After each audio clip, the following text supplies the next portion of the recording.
샘 올트먼 오픈 AI 최고 경영자가 이재용 회장을 만나기로 한 삼성전자 서초 사옥에 손정희 소프트뱅크 회장이 나타났습니다. 하루 앞서 일본에서 올트먼을 만나 기업용 생성형 AI를 개발하는 합작 회사를 만들기로 합의했는데 3자 회동을 위해 전격적으로 한국을 찾은 겁니다. 회동을 마친 뒤 세 가지를 언급했습니다. Does Samsung decide to join the Stargate project? We have a very good discussion. For our updates and mobile strategy, AI strategy, in general. 스타게이트는 5천억 달러, 우리 돈 약 730조 원을 들여 미국의 데이터 센터를 비롯한 거대 AI 기업을 만드는 초대형 프로젝트입니다. 오픈 AI와 소프트뱅크, 오라클이 공동 추진 중인데 삼성의 참여 가능성이 떠오른 겁니다. 세 사람은 오픈 AI가 추진 중인 AI 전용 단말기와 자체 AI 칩에 대해서도 협력 방안을 논의한 걸로 알려졌습니다. 오늘 회동은 항소심 무죄 판결 이후 이재용 회장의 첫 행보로 AI 분야 등 미래 사업 발굴에 본격 나섰다는 관측이 나왔습니다. So on Stargate, there will be many Korean companies that are important contributors to the ecosystem there. I don't want to pre-announce anything, but you can probably guess what. 이에 앞서 올트먼은 카카오와 전략적 제휴도 맺었습니다. 카카오 서비스에 챗 GPT 등 AI 기술을 접목한다는 계획입니다. 글로벌 서비스 경험을 가진 오픈 AI 간의 서비스적으로도 큰 시너지를 창출할 수 있을 것으로.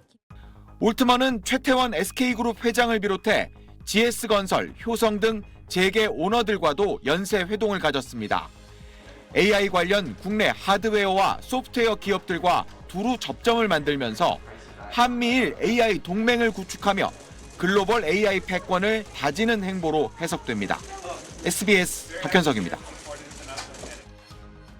Will invest $500 billion at least in AI infrastructure in the United States, creating over 100,000 American jobs almost immediately.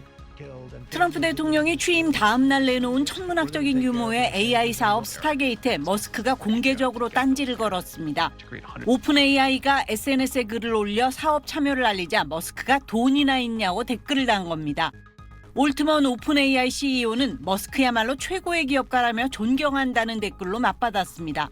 단어적인 표현으로 당신만 잘났냐고 비아냥거린 겁니다. 그러자 머스크는 다시 댓글을 달아 공동사업자인 소프트뱅크도 자금이 100억 달러도 안 된다고 주장했습니다. 올트먼은 머스크의 주장을 일축하며 나라에 좋은 사업이니 나라 생각을 먼저 하라고 비꼬았습니다. 사업에 끼지 못한 머스크가 목리를 부린다는 취지로 비판한 겁니다.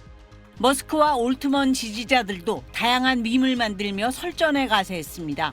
미국 언론은 두 사람의 개인적 원한을 배경으로 지목했습니다. 머스크는 올트먼과 함께 오픈 AI를 설립했지만 관계가 틀어져 xAI라는 별도의 AI 스타트업을 차렸습니다. 오픈 AI가 인류를 위한 AI를 개발하겠다는 약속을 어기고 영리를 추구하고 있다며 소송도 제기했습니다. 트럼프 대통령은 아직 공식 반응을 내놓지 않고 있습니다. 이번 사건이 트럼프와 머스크 사이의 균열로 번질 수 있다는 관측도 나옵니다. 일각에선 트럼프 대통령이 머스크의 영향력을 견제해 의도적으로 경쟁을 부추기고 있다는 해석도 나옵니다. SBS 김영화입니다. 경영권 승계를 위한 삼성물산 제일모직 부당합병, 부정회계 관여 의혹 등에 대한 19개 혐의로 기소돼 지난해 2월 1심에서 무죄를 선고받았던 이재용 삼성전자 회장. 1년여 만에 열린 2심 선고에서도 이 회장에 대한 판결은 달라지지 않았습니다. 이 회장과 함께 재판을 받아온 최지성 전 삼성 미래전략실장 등 피고인 13명에 대한 무죄 판결도 유지됐습니다. 법정 안에서 선고 이후 옅은 미소를 보인 이 회장은 취재진 질문엔 말을 아꼈습니다. 3월 주총에 등기이사 복귀하십니까? 항소심 재판의 가장 큰 쟁점은 합병 당시 삼성바이오가 자회사였던 에피스를 관계사로 바꿔 회계 처리를 한 것이 문제 있다고 판단한 지난해 8월 서울행정법원 판결을 인정할 것인지 여부였습니다. 이에 대해 2심 재판부는 일부 피고인들의 문서 조작 등 부적절한 행위가 개입됐지만 회계 처리는 삼성바이오의 자회사 에피스에 대한 지배력 상실이란 경제적 실질에 부합하는 것이었다고 판단했습니다. 또 2014년 일부 회계 공시가 미흡한 사실은 인정되지만 고의가 존재했다고 증명할 수는 없다고 봤습니다. 법원은 또 검찰이 지난 2019년 삼성바이오 공장 바닥 등에서 확보해 핵심 증거로 제출한 18TB 분량의 백업 서버 등에 대해서도 위법하게 수집된 증거란 1심 판단을 유지하며 증거 능력을 인정하지 않았습니다. 검찰은 2심 공판 과정에서 2,300여 개 증거 목록을 새로 제출했지만 결과를 뒤집지 못했습니다. 민주노총은 이번 판결을 두고 재벌 대기업과 총수에 대해 법치를 포기한 것과 다름없다며 사법부 판단을 강력히 규탄한다고 비판했습니다. SBS 백운입니다. 지난 2016년 이세돌 구단과 알파고의 두 번째 대국 장면입니다. 알파고가 둔 이 37번째 수, 프로 기사들에겐 충격 그 자체, 신의 한 수로 받아들여졌습니다. 와, 정말 생각지도 못한. 머신에 불과하다고 생각을 했었는데 그 수를 보는 순간 아니구나. 충분히 알파고도 창의적이다. 이 37번째 수에 이세돌 구단은 12분 동안 장고하기도 했습니다. 이 수는 인간의 지도 아래 인간이 제공한 수많은 기보, 즉 데이터를 학습한 결과가 아니라 알파고 스스로 수많은 시행착오를 거쳐 찾아낸 이른바 강화학습의 대표적 사례로 꼽힙니다. 챗GPT 같은 빅테크의 최신 AI 모델은 훈련 과정에서 사람이 일일이 추론값을 조정하는 방식이어서 개발 시간과 비용이 많이 들었는데 중국의 딥시크는 사람의 개입을 줄인 이런 대규모 강화학습으로 GPT만큼의 추론 성능을 달성한 겁니다. 딥시크의 또 다른 차별점은 바로 증류라고 불리는 기법입니다. 이 그림을 보시면 오픈 AI가 망망한 데이터의 바다에서 유의미한 데이터를 골라 챗GPT란 물통에 담아놓는데 딥시크는 오픈 AI의 물통, 즉 인공지능이 생성한 데이터통에 낚싯대를 들여 학습합니다. 증류 기법은 대형 AI 모델이 정제한 데이터를 이용해 대형 모델만큼의 성능을 낼 수 있습니다.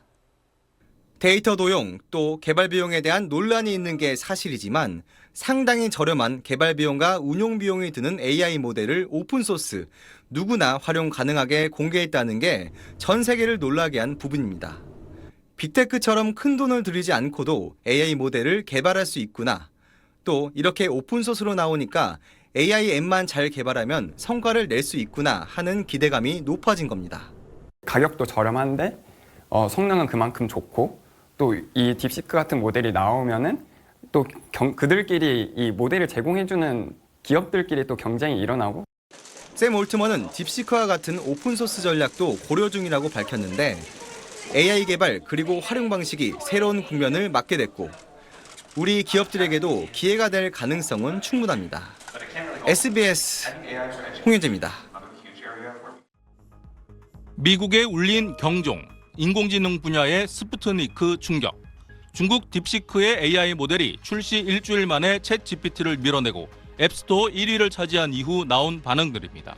챗GPT의 5%에 불과한 개발 비용에 저사양 반도체를 썼는데도 무시 못할 성능을 보였기 때문입니다. 하지만 딥시크가 밀수 반도체를 썼다거나 첨단 반도체 5만 개를 이미 보유하고 있었다는 의혹이 잇따랐고 결국 미 상무부가 조사에 착수했다고 로이터 통신이 보도했습니다. 미국이 중국 수출을 금지한 엔비디아의 고성능 반도체를 밀수에 들여왔는지 보겠다는 겁니다. They were able to create things dirt cheap. How? By leveraging what they've taken from us, stolen from us. 딥시크사는 별 반응을 내놓지 않고 있습니다. 하지만 딥시크 AI 모델에 직접 반도체를 밀수하거나 기술을 훔쳤냐고 묻자 터무니없는 주장, 도둑질이 아닌 실력과 혁신의 성과라거나 기술 봉쇄에 맞서 중국산 반도체 활용률을 82%까지 높였고 압박을 추월의 기회로 삼는 게 중국의 힘이라고 답합니다. 관영 매체들도 서방 전문가를 인용해 미국의 기술 제재 무용론을 주장하고 나섰습니다. Prohibiting certain types of graphics cards of being sold into China, they came up with a lot of optimization techniques. 미국 국방부와 의회, 기업 등이 데이터 유출 우려로 딥시크 사용을 제한하고 EU도 규제 검토에 들어간 데 이어 우리 정부도 개인정보 수집 적법성을 묻는 공식 질의서를 딥시크 본사에 보내기로 했습니다. 베이징에서 SBS 정영태입니다.